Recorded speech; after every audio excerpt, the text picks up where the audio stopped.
I think we're done here, huh? What time is it, man? If this doesn't come out, I'm gonna be pissed, you know? This is some BS right here, this clumpy sugar. Looks like a big chicken nugget, huh?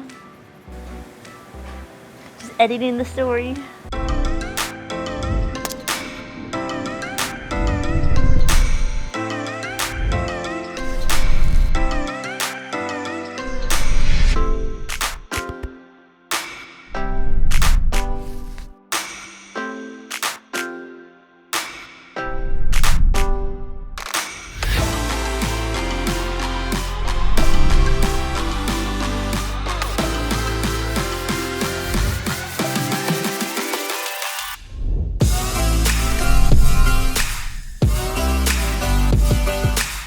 Alright, so we got our butter. We're gonna use 2 sticks for a cinnamon roll cake. Shout out to Pinterest for supplying me with this recipe. It's a fan favorite here, you know, and it's pretty good for fall since it's like cinnamon, has those fall flavors. This butter is like room temperature kind of, so. 2 sticks, and then we're gonna put 2.5 cups of sugar. It's a lot, but it's what makes it good, I guess. It's gonna be roughly half. And we're gonna cream this guy together, like so. It's gonna be like 3 minutes, 2 minutes, 2 to 3 minutes probably. That's what the recipe says. So we'll just let that be for a bit. Whoa, too much. Like that, there we go. All right, so while that's going, we're gonna mix our cinnamon sugar sprinkle together. And that's gonna be a 1/2 cup of granulated sugar and 2 tablespoons of cinnamon. Our 1/2 cup there. More sugar, this is a lot of sugar in here. Got my tablespoon. And it says heaping, so, you know, you can throw in a little bit extra if you want. There we go. Mixing this together. All right, this is a very difficult part. 2 ingredients, I know it's really hard, but that's ready, so we're gonna let that be. Check on this guy, still needs some more time.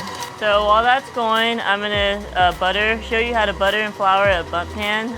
This is like the worst part of any job I do. I hate doing this, but it's necessary to have your cake come out perfectly out of the pan without sticking. So I'm gonna walk y'all through this. You're gonna use like 1.5 tablespoons of butter. We're gonna cut it like that. And then we're gonna take this and make this like room temperature. So we're gonna put it in the microwave for like a second, maybe like 5 seconds at most. And I have a Bundt pan, which is like a 12-cup Bundt pan, I think. It's a little larger than the smaller one. Got my 12-cup Bundt pan.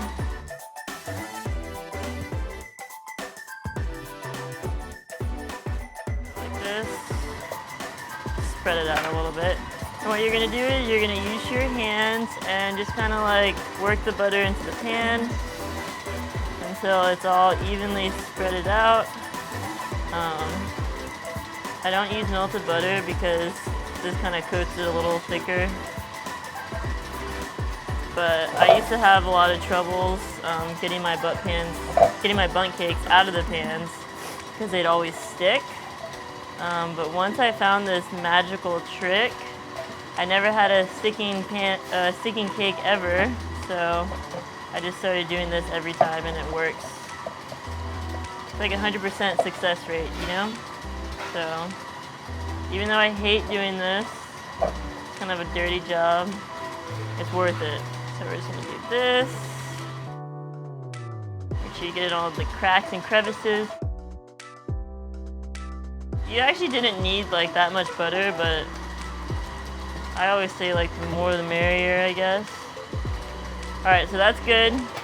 It's all evenly in there, kind of. Gonna wash my hands off. Very sanitary here. Okay, so our batter looks pretty good. You can check it out if you want.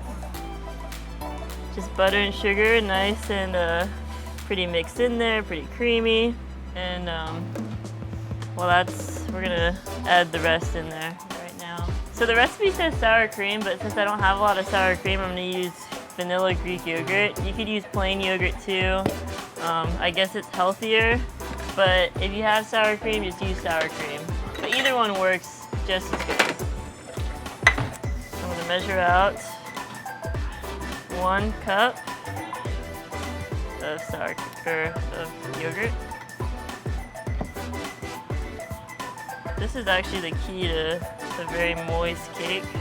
It's like an extra dairy product.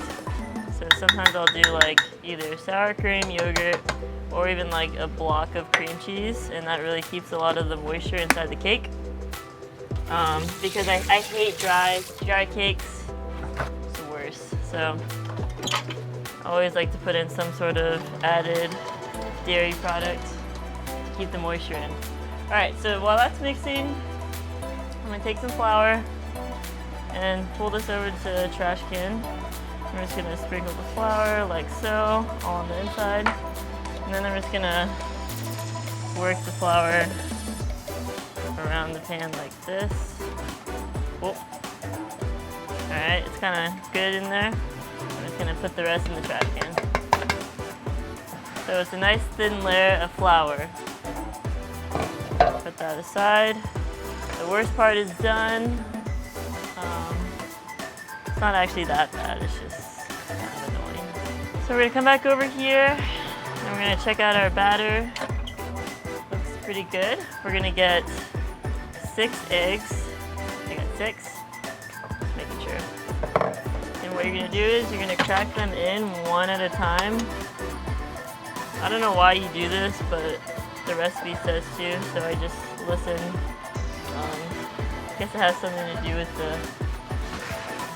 the mixing process. So we're gonna do it one at a time. Sometimes I like to rush it a little bit, you know.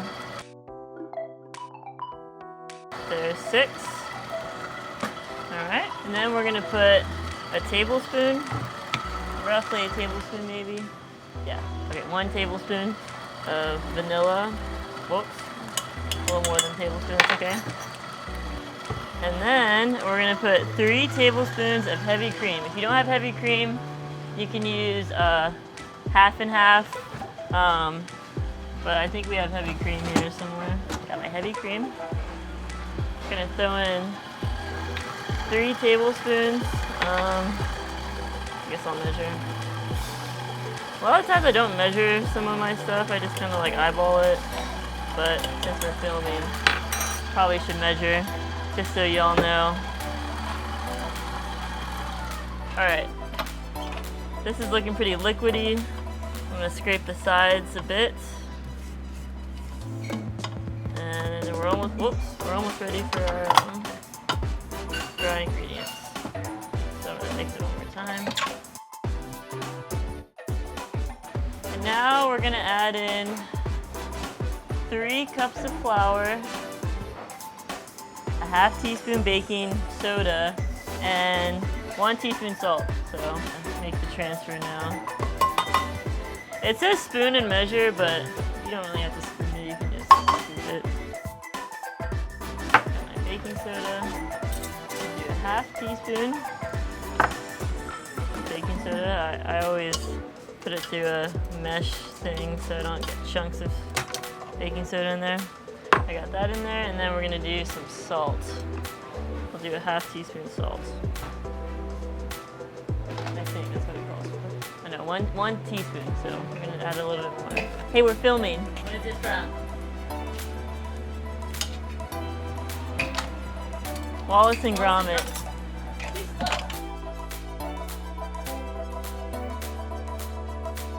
So we got our wet ingredients. Mixing in with our dry ingredients. We're almost done here. You know, like I said before, you don't want to overmix your batter, otherwise it'll be tough. So you want to do it just until combined, which it is looking good. Good? Yeah. Alright, so I'm just gonna scrape this guy off. I love this cake because it's really moist, and I hate making cinnamon rolls, so this kind of gets like the cinnamon roll craving out.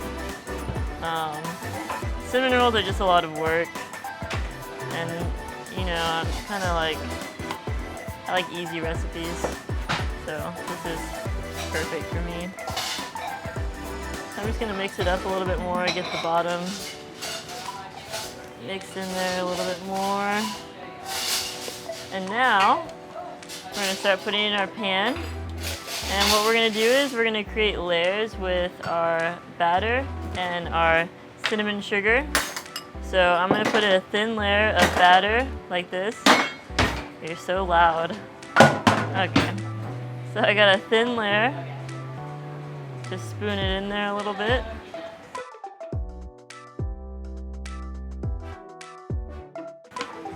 And then we're gonna take our cinnamon sugar and we're gonna, you know, don't be bashful with this. You can just throw in a lot in there, especially the first few layers. All right, so I got that there. Now we're gonna do the same thing. Just gonna repeat. You may run out of batter depending on how much you put in there, but I try and go as light as I can, just so I can create like a lot of layers. Spread it on top of the other layer. And then we're just gonna repeat this, you know? Pretty simple, not too hard. My layer's gonna get thicker as I go on. This is kind of like the cinnamon roll layers, you know? Yeah, and what's really good about this cake is the frosting. I normally do like a cream cheese frosting that goes on top. It's delicious. Probably my favorite frosting I make. Alright, last layer. Sprinkle the rest of my cinnamon sugar mixture. Just spread it on evenly. Alright, so now this is ready to go in the oven. It's gonna bake for like probably an hour, I'm guessing. And it's gonna be at 350. 350 for an hour. So kind of a long baking process, but it's worth it, I promise. All right, y'all, an hour and like 15 minutes later, I think it's finally ready. I'm gonna pull this out. Looks pretty crispy on the top. You can see that sugar, cinnamon layer on there. So we'll do the toothpick test. I'm gonna get like right in here. And it came out clean. A little bit of crumbs, which is good. We're gonna let it cool for probably 10 minutes on this wire rack. And then we're gonna flip it out and make the frosting. So let that be for a minute. If this doesn't come out, I'm gonna be pissed, you know? You know what I'm saying? Yeah. After all that talk of the butter and the flour, and it doesn't come out, I'm gonna be pissed. So I always do this kind of trick, you know? Flip it like that. In the moment of truth. There we go, folks. It worked. Thank God. Came out nice and easy. The only part that didn't come out was this little guy. But that's okay, because we're gonna cover this whole thing with a nice cream cheese frosting, which I'm gonna make right now. For the next trick is the frosting. I'm gonna take a block of cream cheese, which I've had sitting out for a while. It's pretty much room temperature, so it's pretty soft. So I got it like so. And I'm gonna take my knife. I'm gonna rinse it off though. All right, gonna cut this guy in half. I'm gonna put one of these halves in there. And what was in this bowl earlier was another cream cheese frosting, so that's why I didn't wash it. It's basically the same thing that's going in there, so don't be worried, all right? And then we're gonna put a 1/4 cup of heavy cream. If you don't have heavy cream, you can use just regular milk. It works just as good. But I have heavy cream, so I'm gonna use that. How heavy is it? Very dense. Okay, 3 ounces. Alright, so we got a 4th cup right here. Like so. Make sure you hit it extra hard. Now we have our powdered sugar, and we're gonna do 1.5 cups of this guy. This is the good stuff, you know? And there we go. There's our 1 cup. All right, that's in there. And now, just eyeball a little bit of vanilla extract. Probably like a teaspoon, I would say. Maybe a 1/2 teaspoon. Whatever you're feeling like, you can put extra in there if you want. We're just gonna blend that together.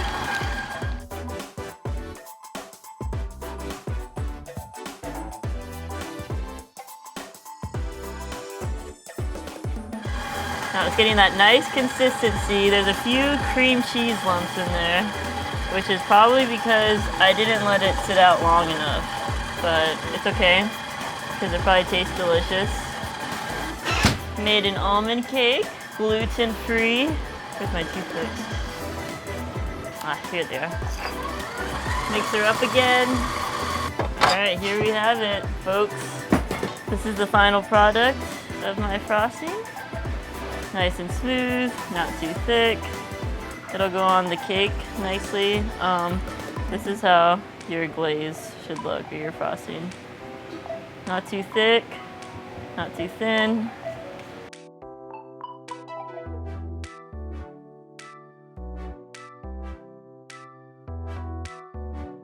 We had the frosting. I didn't try it, but I'm probably good, hopefully. But I'm just gonna trust that it came out nice.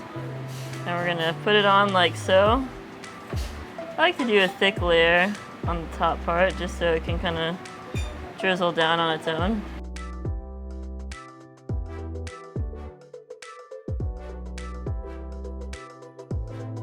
This kind of resembles a cinnamon roll frosting in a way, which is fitting since this is a cinnamon roll cake. So we got that. I got my little butter knife.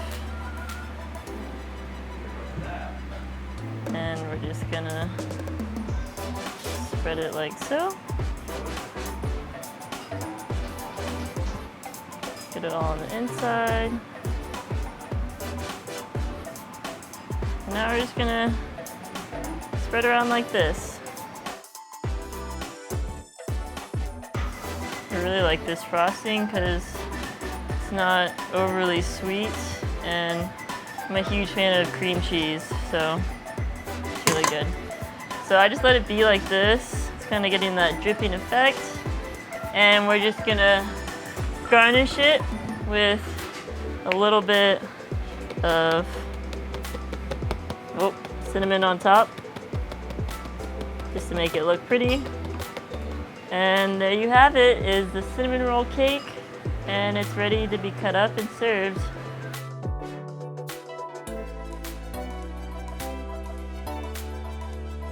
It's hot and it's ready, folks. So if you want to come try it, it probably won't be here by the time you see this video.